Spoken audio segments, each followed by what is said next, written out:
Boa noite. Queremos saudar a todos e todas, saudar o nosso candidato, João Ortega, candidato a vereador para a Câmara Municipal de São Paulo. E nós estamos fazendo uma série de entrevistas, porque as eleições estão próximas, e para ajudar os paroquianos a ter um elemento a mais para fazer suas escolhas.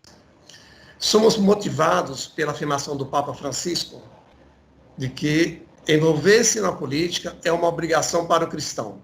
Nós cristãos não podemos fazer de Pilatos e lavar as mãos, não podemos. E outras entidades de projeção nacional lançaram, por ocasião dessas eleições, o documento Pacto pela Vida e pelo Brasil, que apresentamos aos candidatos convidados para esta entrevista. Neste documento, somos convidados a lutar pela união de toda a sociedade brasileira para fazer frente à crise sanitária, econômica e social e política que vivemos e que tende a se agravar. Segundo o documento, o quadro de exclusão social no Brasil, especialmente nesses tempos de calamidade pública causados pela pandemia de Covid-19. O documento aponta para medidas inadiáveis que estão na base das perguntas que foram programadas para fazermos aos candidatos convidados. Agora, o senhor João Ortega tem 5 minutos para fazer a sua apresentação e as propostas que pretende defender como caso seja eleito. Muito obrigado, Antônio, pela oportunidade de estar aqui conversando com mais pessoas. Iniciativas como essa são muito boas, porque aumentam o engajamento das pessoas, aumentam a participação das pessoas nessa sociedade que nós todos vivemos, né? É muito importante que as pessoas tenham esse espaço para poder aprender um pouquinho e também para colocar suas ideias. Eu vou falar um pouquinho sobre mim. Eu tenho 40 anos, eu sou publicitário. Eu sou nascido e criado na Zona Leste de São Paulo. E desde pequeno eu vejo o meu pai reclamando, né, de governo, que o governo tem prejudicado ele em tal coisa, está atrapalhado a família em tal coisa. E eu sempre cresci com isso, mas eu nunca entendia o porquê disso, né, o porquê das reclamações dele. E aí eu passei a crescer, formei a minha família, e quando formei a família eu comecei a ver as dificuldades que existem, né, quando você está criando a sua filha, quando você está trabalhando, quando você está simplesmente vivendo o dia a dia. E a partir daí eu comecei a pesquisar um pouquinho mais e entender o que estava influenciando a minha vida, né? E aí eu comecei a perceber que realmente nós temos grandes problemas causados por quem está na liderança do país, do nosso estado e da nossa cidade. E entendendo isso um pouquinho mais, eu comecei a me envolver um pouquinho mais para defender os nossos direitos, né? Os nossos interesses também. E aí eu passei a me envolver com a política. E aí um estudo levou ao outro, eu acabei em 2015 participando da formação do Partido Novo, que é um partido que defende ideias das quais eu concordo. Em 2016 eu já saí candidato também a vereador, eu não fui eleito, mas desde lá eu venho fazendo um trabalho de cuidado aqui da minha região como um cidadão. Eu acho que é importante o cidadão se envolver na política e nas questões aí do seu bairro. E agora, em 2020, nós temos uma nova oportunidade para concorrer, para continuar esse trabalho que tem sendo feito, porque ao longo desse trabalho eu até tenho feito reuniões com secretários, com subprefeitos, né, com as pessoas responsáveis aí da prefeitura para resoluções aqui no bairro, mas eu sempre encontro algumas dificuldades que um cidadão comum não deveria encontrar. Então é burocracia, ou então dizem que não tem dinheiro para fazer as nossas solicitações, e é isso que a gente precisa mudar. A gente precisa que o cidadão tenha as suas solicitações que são autênticas, atendidas pela prefeitura ou pelo poder como um todo. E é por isso que eu estou como candidato a vereador, para que eu possa ajudar a resolver os problemas aqui da região, principalmente a Zona Leste, onde eu tenho uma atuação maior, mas o vereador é do município todo, e poder aí colaborar com a melhoria de qualidade de vida das pessoas. Eu agradeço bastante a oportunidade e agora a gente vai conversar um pouquinho mais sobre alguns temas, né, para que eu possa explicar o nosso ponto de vista com relação a isso. Tá bom, então. O senhor falou em família, né? O senhor é casado, tem filhos? Eu sou casado e tenho uma filha de 15 anos hoje. Não. Tá bom, então. Eu também sou casado e tenho 3 filhos. Poxa, bastante. Bem, é o seguinte, vamos agora, a primeira questão que eu vou lhe apresentar é sobre habitação. Então, dentro dos programas habitacionais que o senhor defende, que o seu partido defende, no sentido de financiar o direito da população a uma moradia digna, poderia incluir a utilização das construções e dos espaços de imóveis vazios e abandonados, utilizando-se, assim, da estrutura urbana que acaba servindo a poucos, já que o grosso da população é afastado para as periferias ou despejado de espaços que ocuparam, vítimas da especulação imobiliária e da concentração de renda urbana? Tá, vamos lá. Primeiramente, é importante a gente deixar claro que nós do Novo, nós somos a favor do direito à propriedade. A gente acredita que a propriedade ela tem que ser respeitada, né? Seja qual for o motivo que a pessoa tenha, o governo não pode vir e tomar a sua propriedade, tá? A gente precisa analisar melhor aí o motivo de algumas propriedades estarem abandonadas. Claro, é importante que todas as pessoas tenham direito ao acesso a uma propriedade, mas a gente não pode fazer com que isso seja uma razão, né, uma forma de acabar tomando ou prejudicando o direito à propriedade dos outros. E aí, acho que a grande discussão aí é a seguinte: tem muitos prédios, principalmente no centro da cidade, que estão abandonados mesmo, alguns por motivos do dono abandonar, e alguns por motivo de eles serem preservados e não poderem ser tocados, né, eles estarem ali protegidos pelo patrimônio. E aí a gente precisa entender o que pode ser feito para resolver esse tipo de problema, né? Lidar com os prédios que estão abandonados e que podem ser reformados. E aí a gente tem alguns fatores, por exemplo, que não é permitido que você faça reformas em prédios mais antigos por causa de proteção do patrimônio. E a gente tem agora a revisão do plano diretor no ano que vem, que pode ser que a gente consiga fazer uma mudança e permitir que esses prédios sejam reformados internamente e mantidas as suas fachadas que embelezam tanto o centro da cidade.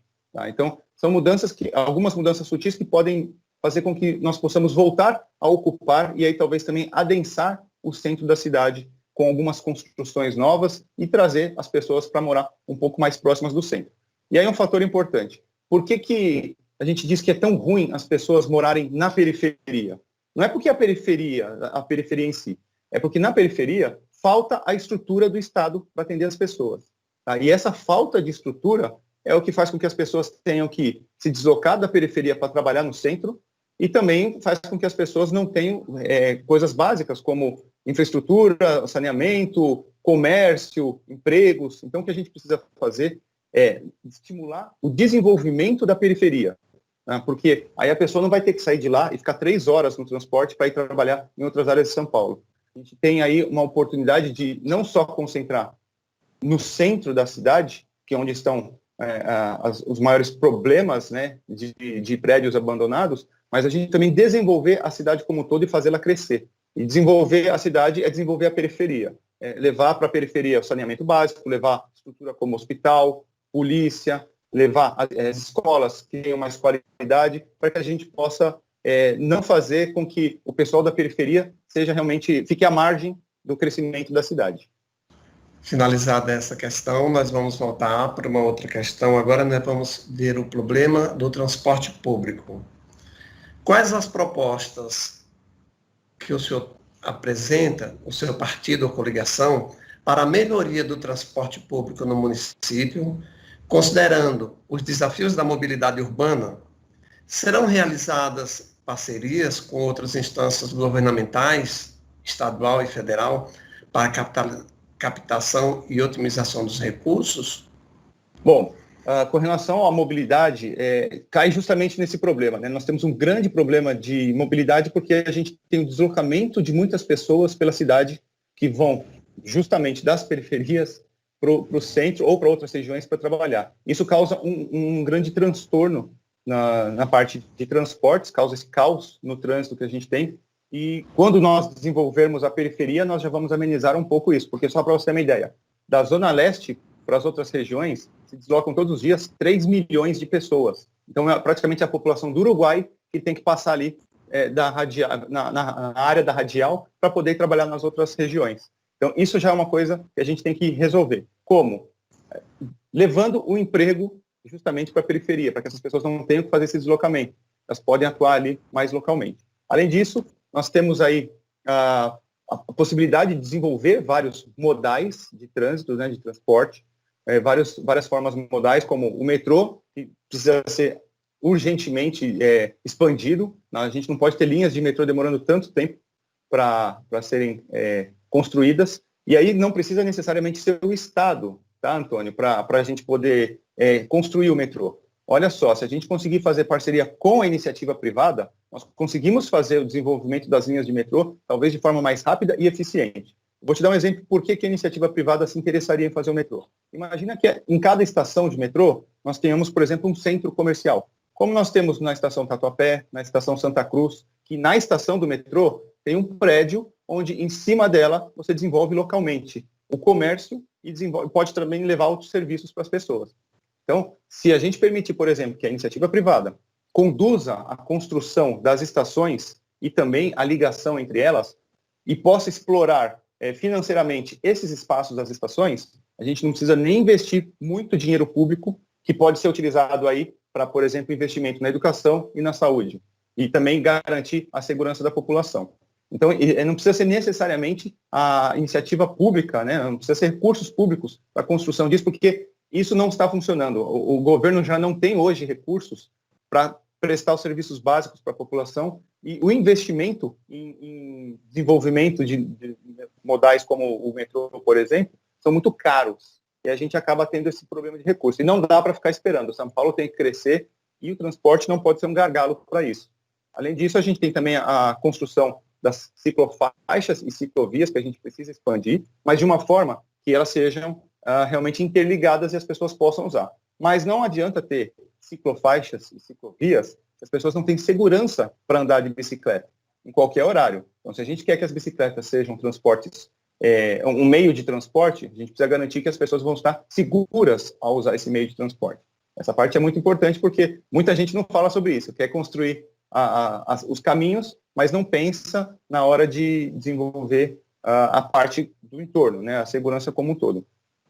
E aí tem também o fator das empresas de ônibus, que a gente precisa aumentar a concorrência entre as empresas de ônibus para prover serviços melhores e prover também novas linhas. Hoje a gente tem algumas empresas dominando todo o mercado, né, todas as linhas de ônibus, e elas não prestam serviço como a população precisa, e isso aí precisa ser mudado também. Aí o importante entender é o seguinte, Antônio, como vereador, nós temos algumas responsabilidades de fiscalização de onde está indo essas verbas, né, do transporte, se o trabalho de expansão está sendo feito de forma correta e também se a população está tendo suas demandas atendidas. O subsídio, por exemplo, o subsídio que a prefeitura dá às empresas de transportes. Sobre isso, o que o senhor tem a dizer?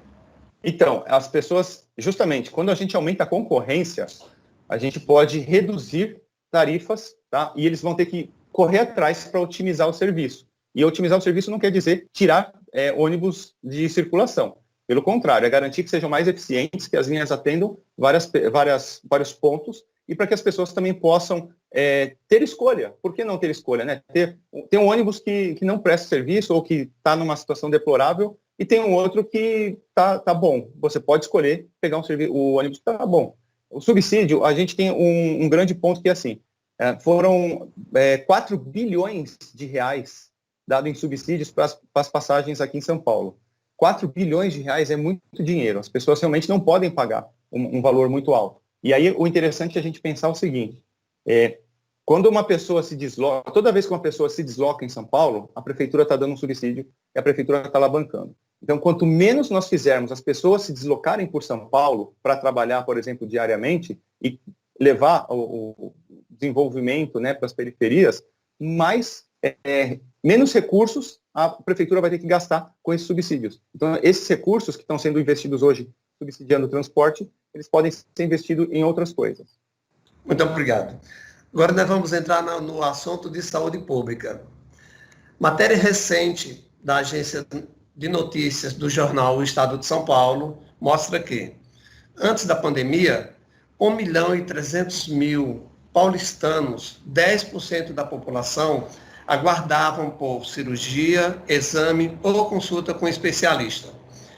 Que houve no período de 2011 a 2020 ao início de 2020, uma queda de 8% no número de médicos que trabalham na rede municipal, enquanto houve um acréscimo de 282 novas unidades médicas.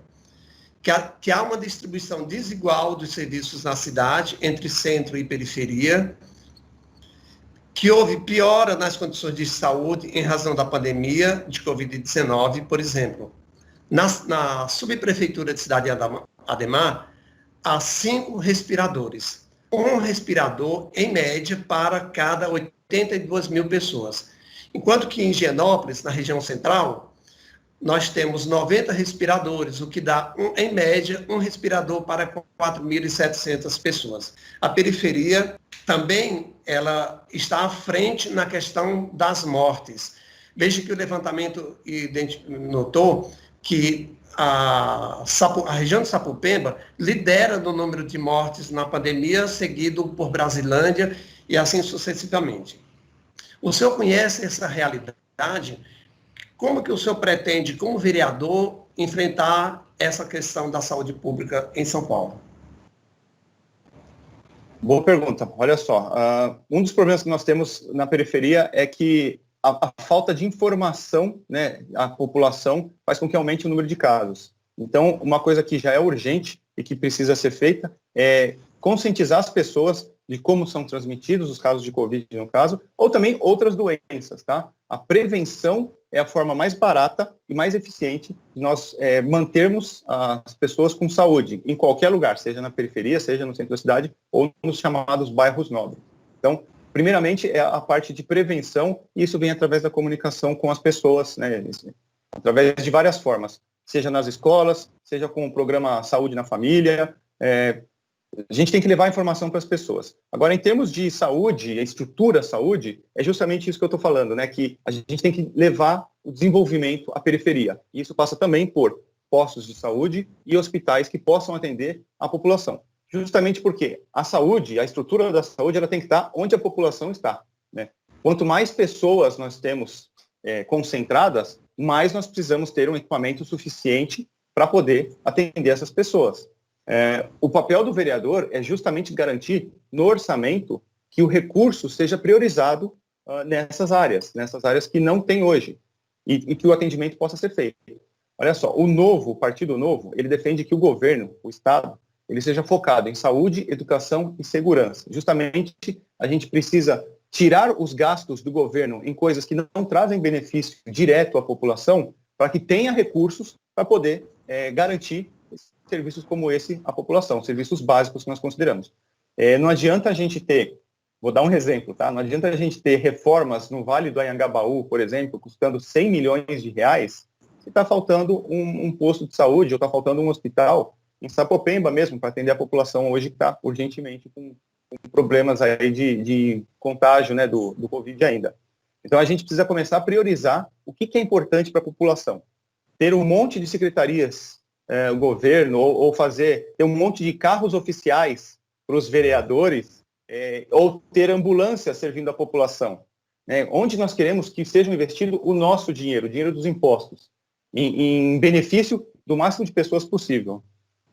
E sobre a questão que eu coloquei, de que houve um aumento de unidades médicas, enquanto uma redução da quantidade de profissionais médicos que trabalham. Esta questão específica, o senhor vê alguma alternativa, alguma possibilidade de enfrentar, de que modo? Tá, a gente precisa, novamente, principalmente o médico na periferia, porque o médico quer trabalhar no centro, mas nem sempre na periferia. Eu já trabalhei na Secretaria da Saúde durante um tempo, só que eu sou contador, mas eu observava a situação, e é muito difícil levar médico para a periferia. Como é que poderia tentar melhorar essa situação? A gente precisa entender o porquê que o médico não quer ir para a periferia, né? E eu conversei com alguns médicos, eu conversei com muitos médicos, inclusive, e eles disseram o seguinte: geralmente falta segurança, né, para que eles possam fazer o atendimento, e geralmente falta estrutura para que eles possam fazer esse atendimento. Nem é uma questão de salário, tá? Mas de condições para que eles possam trabalhar. Porque ele vai lá e ele é ameaçado por um grupo, né, se ele não presta esse atendimento devido. E aí acontece um pouco de receio, né, de você não sabe quem está entrando na sua porta e que tipo de ameaça você vai receber. E também a falta de estrutura. Então, falta equipamento, ou então falta material. Você tem o prédio, você tem as unidades lá disponíveis, mas você não pode prestar o seu atendimento. Isso causa estresse nos médicos e eles, obviamente, vão preferir um local que tenha uma condição melhor de trabalho para que eles possam exercer a função deles, que é ajudar as pessoas. Então, a gente precisa garantir aí que a estrutura em torno do médico, seja com segurança, seja com recursos, para que ele possa trabalhar, esteja ali disponível para que ele possa fazer o trabalho dele. Então, como vereador, nós temos que garantir que os recursos estejam chegando para os profissionais e também para o cidadão que está lá precisando de saúde. Muito obrigado. Agora nós vamos entrar na questão no assunto de cultura e educação pública. O atual governo defende as privatizações de lugares e serviços públicos. Recentemente foi aprovada na Câmara Municipal de São Paulo uma lei que permite a compra de vagas ociosas de escolas particulares para alunos que precisam de vaga na educação infantil. Em julho, anunciaram que pretendem testar o modelo de privatização de alguns CELs, que, aliás, oferecem um serviço integrado de educação para os alunos, bem como proporciona cultura, arte, esporte e lazer para a comunidade da periferia, de modo público e democrático a todos. O senhor acha que, com a privatização desse serviço essencial para a população, a gestão pública e democrática será respeitada? O que o senhor defende para as áreas de educação e cultura? Vamos lá, educação e cultura é uma das áreas essenciais que a gente defende que o governo atue para que a gente possa ter um crescimento, né, do desenvolvimento da população mesmo. Então, a educação... Primeiro, a gente tem que também tirar um pouquinho esse medo que a gente tem do termo privatização, né? Privatização, ela pode ser benéfica, depende mesmo do acordo, do contrato que ele é feito. Existem privatizações, existem concessões, existem várias formas de nós fazermos com que pessoas que sabem gerir determinados equipamentos possam exercer isso sem custar tanto para os cofres públicos. Então, vamos lá, vamos começar primeiro pela compra de vagas, né? A compra de vagas, eu gosto muito dessa ideia, porque tem gente que está precisando de vaga hoje, né? E não dá tempo de construir uma creche ou uma escola. O tempo para você construir uma creche ou uma escola, ele é muito grande. A gente tem que encontrar o terreno, tem que fazer a licitação, tem que fazer a compra desse terreno, tem que imobiliar, tem que construir, tem que contratar as pessoas. Então, são vários procedimentos que vão demorar para que aquela escola ou aquela creche esteja pronta, esteja apta a receber as pessoas. Enquanto isso, a criança está crescendo, os anos estão passando. E, às vezes, quando a gente faz com que esse prédio esteja pronto para receber as crianças, ela já não precisa mais, porque ela já está no próximo nível, né? Uma CEI, a criança precisa de uma creche, depois ela já vai precisar de uma EMEI, depois ela já vai precisar de uma MF, e aí a gente tem esse dinamismo na demanda de vagas. Hoje ela precisa de uma creche, amanhã ela pode precisar de uma outra vaga de um próximo ano. E comprando vagas nas creches que tem vagas já ociosas, ou creches ou escolas, né? A gente permite que a gente possa atender logo essas crianças, porque elas precisam estar na escola. E a gente consegue fazer com que a prefeitura dê a educação, né, provenha o ensino como ela tem que prover. E aí a gente tem também a questão dos CELs, que basicamente assim, o CEL tem que estar aberto à população. Quando a gente fala em privatização, as pessoas já associam que vai ser cobrado. A primeira coisa que as pessoas associam vão cobrar para entrar. E não necessariamente. A gente tem que analisar qual que é a proposta de gestão desses CELs e o que vai ser oferecido, porque a empresa que passar a gerir o CEL, ela pode financiar isso de outras formas. Ela pode usar isso, por exemplo, com propaganda, com o fornecimento de recursos, né, de serviços lá dentro do CEL ou no entorno ali, no terreno. Então, existem várias formas que você pode garantir a educação, que é muito importante, que é uma das partes que nós defendemos, sem precisar necessariamente utilizar dinheiro público e, muitas vezes, uma gestão ineficiente desses espaços. Então, nós vamos agora para a parte final da entrevista. Eu gostaria que o senhor fizesse suas considerações finais, né? Eu acho que, nesse momento, eu suponho que o senhor tenha recebido o documento Pacto pela Vida pelo Brasil, e se o senhor puder tecer suas considerações, não só fazer suas considerações finais como candidato, suas propostas, mas a sua opinião ao documento Pacto pela Vida e pelo Brasil, que é um documento assinado pela Conferência Nacional dos Bispos do Brasil, pela Ordem dos Advogados do Brasil, pela Associação Brasileira de Imprensa e outras entidades de projeção nacional. Qual é a sua opinião do documento como um todo? Isso, e logicamente, como priorizar a sua campanha, né, como candidato. Lembrando que o número do João é 30-100. 100. Tá bom, gente? Isso. 30-100 é o número dele. Tá aqui, ó, É na super, camiseta. é super fácil, né? 30-100, João Ortega. Mas vamos lá, eu queria fazer uma consideração, sim, sobre o documento. Eu li, eu gostei do documento. Claro que nós temos sempre divergências e alguns pensamentos, mas isso é totalmente normal, ninguém concorda 100% com todo mundo, mas nós concordamos plenamente que a vida é muito importante, tá? A preservação à vida e também ao direito à liberdade dos indivíduos, das pessoas, né? A gente tem que entender que as pessoas podem fazer muito quando elas se propõem a ajudar outras pessoas. Então, esse espírito de cuidado com o outro e respeito também ao coletivo, ele é muito importante. A gente nunca pode prejudicar o direito individual de cada um, e porque cada um é cada um, né? Cada cabeça é uma sentença, já dizia o meu pai, e a gente tem várias oportunidades para ajudar as pessoas. Então, que nós ajudemos as pessoas sempre que possível, e cada vez mais eu vejo pessoas se colocando à disposição, seja na vida política, seja através de ONGs, pessoas se mobilizando para ajudar outras pessoas, porque cada vez mais nós temos uma sociedade que precisa de ajuda. E a gente precisa que as pessoas realmente entendam o papel de cada um nisso, para poder progredir como sociedade. Foi um dos motivos que, inclusive, me fizeram me candidatar. Eu sou candidato justamente para poder ter um impacto positivo na vida das pessoas. Eu tenho já a minha empresa, eu já atuo, já trabalho, e eu comecei a ver que não adianta eu trabalhar e ganhar meu salário, né, o meu dinheirinho, se eu não puder sair de casa com a minha família com tranquilidade, andar pela cidade, porque vai ter algum problema ou vai ter alguma ameaça para minha família ou para os outros também. Então, se a gente busca tranquilidade, nós temos que nos desenvolver. E a gente faz isso oxigenando e renovando com frequência as ideias para que elas sejam sempre atuais e possam garantir os valores positivos, né, os valores humanos sejam positivos, e muitos deles são mencionados no pacto, que esses valores estejam presentes no nosso dia a dia. A gente tem sempre que ver como nós podemos tornar o nosso mundo melhor. Todos os dias nós temos que buscar tornar o nosso mundo melhor. E a gente faz isso com atitude. A gente faz isso se envolvendo. A gente faz isso se preocupando com a pessoa que está do seu lado.